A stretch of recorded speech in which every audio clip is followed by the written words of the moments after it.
Hello, welcome guys to yet another episode in this series where we talk about running loops and stems and how to make them work for you. And in this episode today we are going to be looking at stems and multitracks. So here we have Ableton Live, and first of all we're going to start with the difference between stems and multitracks. And I know when we started this series, maybe we had a vague or a not so clear definition of the two. So we have multitracks and we have stems. So what are they? Stems are a group of audio files, mostly of the same category. For example, you can be having like three audio files of guitars. So there's guitar 1, guitar 2 and guitar 3. So when you mix the three, you'll have guitar stems. But when you have guitar 1, guitar 2, guitar 3 separately, you have multi-tracks of the guitars. So most of the times, stems are mixed and mastered. So for example, so multi-tracks are just individual tracks, and then we have the stems, which is just a group of audio files of a specific instrument, and they are mastered. So for example, you can have aux stems. So these are just all the auxiliary keys or elements put into one file. Let us take a look at some. So I'm going to drop multitracks for just any song really. So for example, let me choose this Our God Medley by Jonathan Nelson. So before that, first thing that we need to note is that when you are loading your stems or multitracks to your Ableton Live, you need to be aware of the tempo of the song. So for example, if you can see, I have the tempo written here, 97. So you really need to write 97 at the top. So this is the arrangement view. Remember, when you were dealing with loops, we were dealing with the session view. So when it comes to stems and multitracks, I'm not going to be using this view, and I'll give you a reason why in a few. So I'm going to drop these stems here. Let's have a look of how it sounds.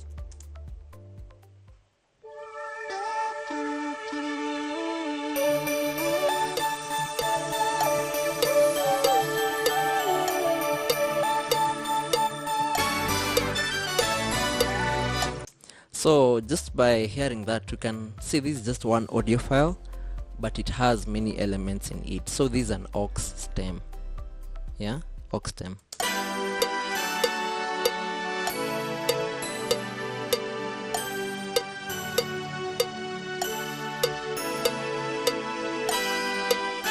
You can hear the brass, you can hear the bells.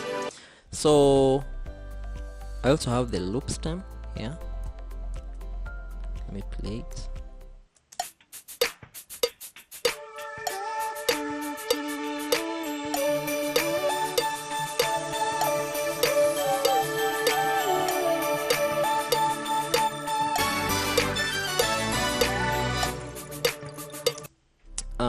So one thing I'd advise someone, if you're dealing with stems, have your loop and your stems, your aux stems, separate.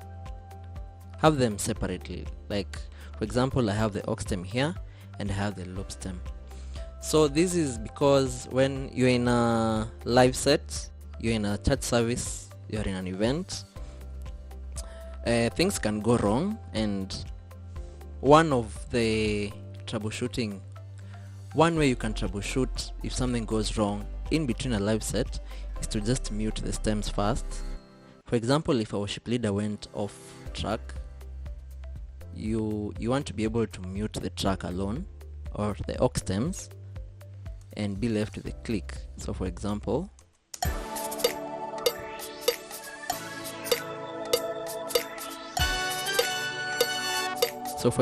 if they decided to go to another part after this, and that's not how the structure is,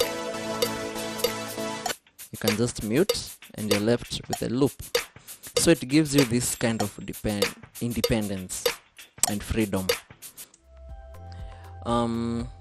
This freedom, you can achieve this freedom more when you actually now have the multi-tracks.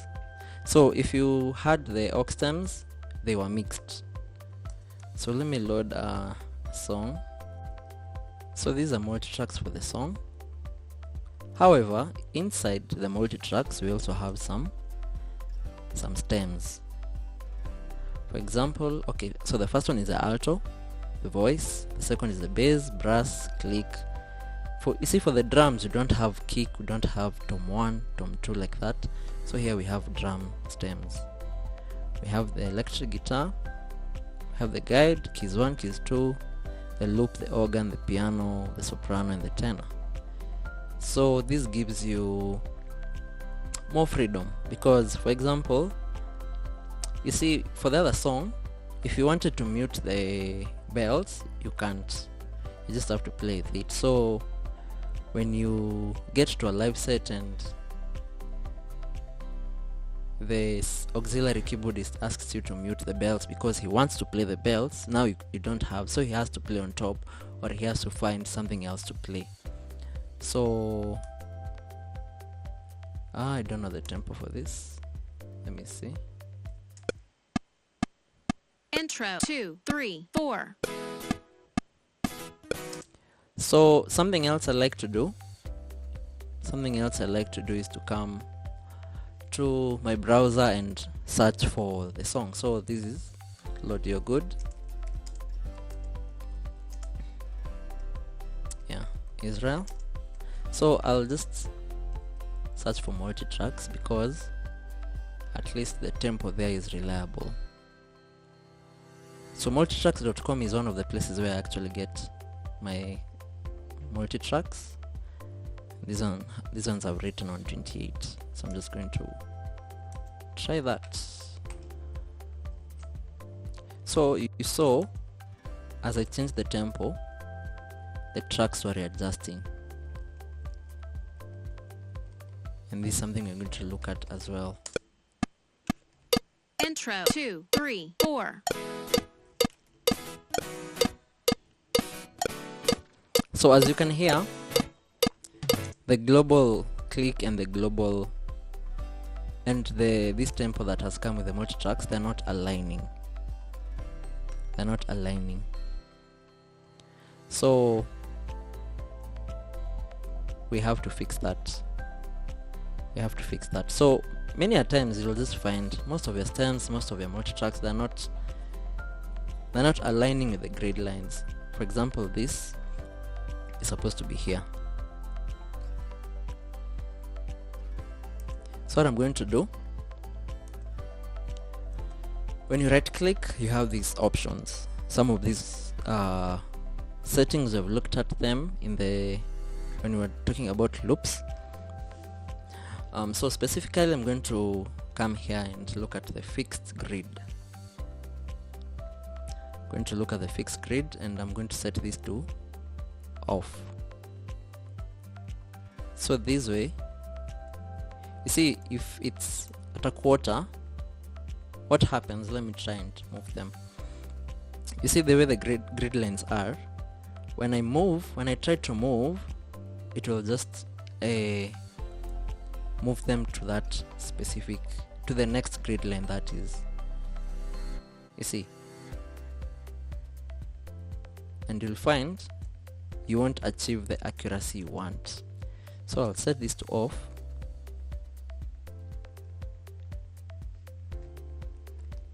Let me undo that first.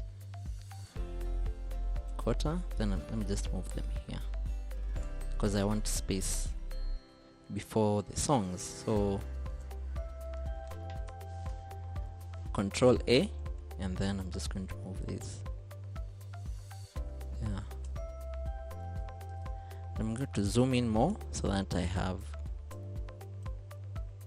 yeah, can even just zoom. Intro 2, 3, 4. So right now it has aligned.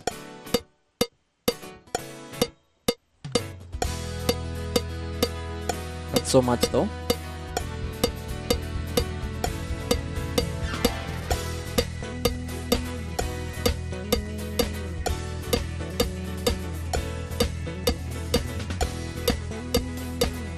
Yeah, that's better.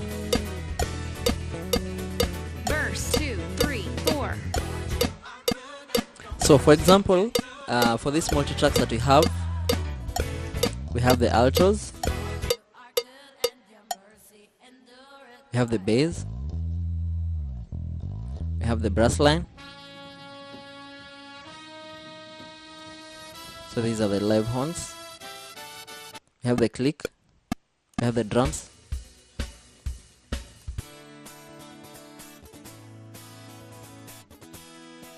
Sounds more like an acoustic, but okay. We have the guide, we have the keys 1, the keys 2, but they're not playing right now. Have the loop, the organ, we have the guide, Interlude 3, 4. have the piano,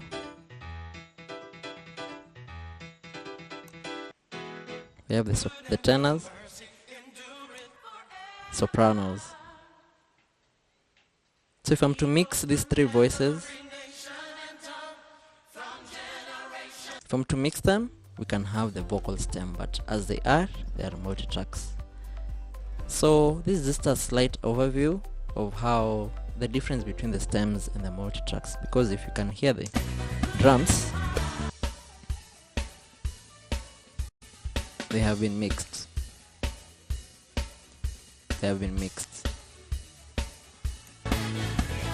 So this gives you freedom, as you can mute what you don't need in a set. So for example, you're playing the live band, so let us start eliminating stuff. Of course you have the drums,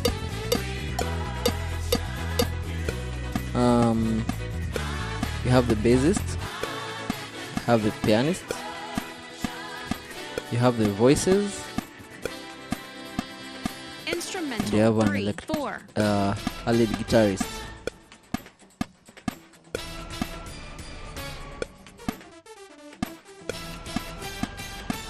So most of the time you'll find yourself just playing with these elements alone. Bridge 2, But if you're 3, playing in a 4. place where there's no bassist, you can add. There's no lead guitarist, or the drummer decided to not show up for the gig,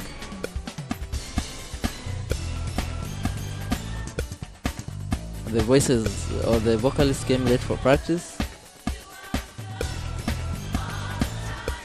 So multi-tracks give you that kind of independence. So when it comes to the multi-tracks themselves, we're not going to, because most of what we covered a lot of these settings when we were talking about the loops, when we were talking about the samples, because it's pretty much the same. So once you have these multi-track set like this, or your stems, the next thing will be now to make it adapt to, or to customize it to fit your performance or your service or your gig.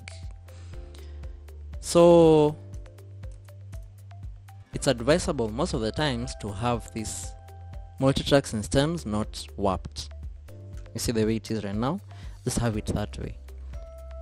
This is because Ableton sometimes can mess up when you warp it, and there's actually a setting that you should try and change. So just head over here to record, warp and launch. So this option that says loop, warp, or warp short samples, that's mine is on auto warp long samples, mine is off. So I want, when I drop such a long sample like this, I don't want it to be warped. So one of the occurrences where you'll not really occurrences, but the scenarios where you'll find yourself warping these audios is when, one, the worship leader has changed the key, to increase or decrease the tempo of the song. So for example, we know the tempo is on 28.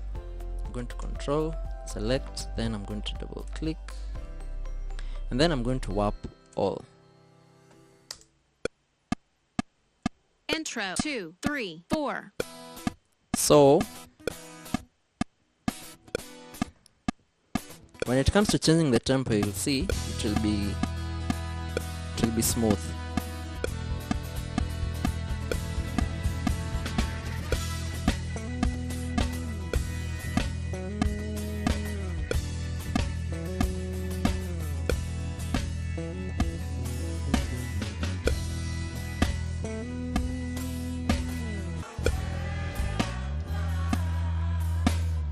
And you see, for samples like vocal samples, you want to set the algorithm to Complex Pro.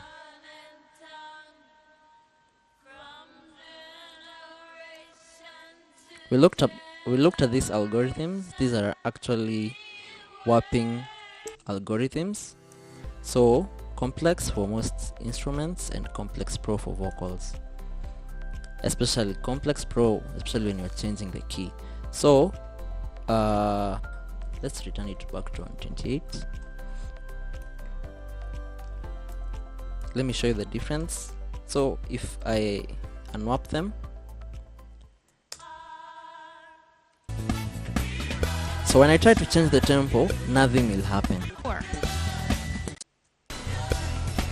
What will be happening, it will just be stretching compared to the tempo, but nothing will change. So no setting you will do here will affect. So that is why it was on 28. Yeah. So that is why you want, if you're changing the key and if you are slowing down the tempo. So for example, for the key, if you're changing the key, you will only change the key for the voices and you don't need to change the key of the click, you don't need to change the key of the drums, you don't need to change the key of the guide, so the keys, you don't need to change the key of the loop, piano, sopranos and tenor.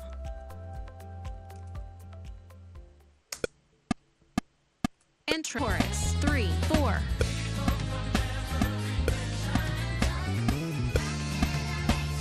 Chorus 2, 3, 4. So you can hear the key change has affected the vocal. So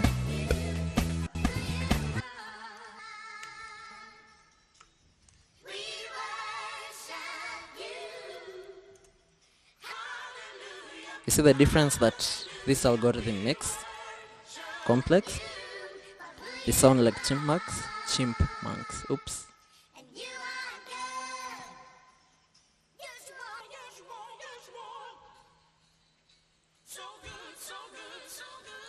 Yeah, so for vocals, use Complex Pro if you are changing the key.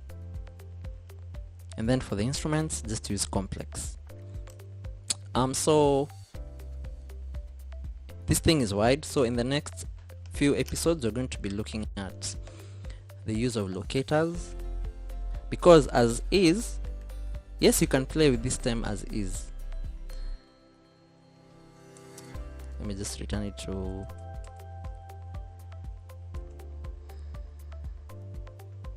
and check the drums and check the guide, loop.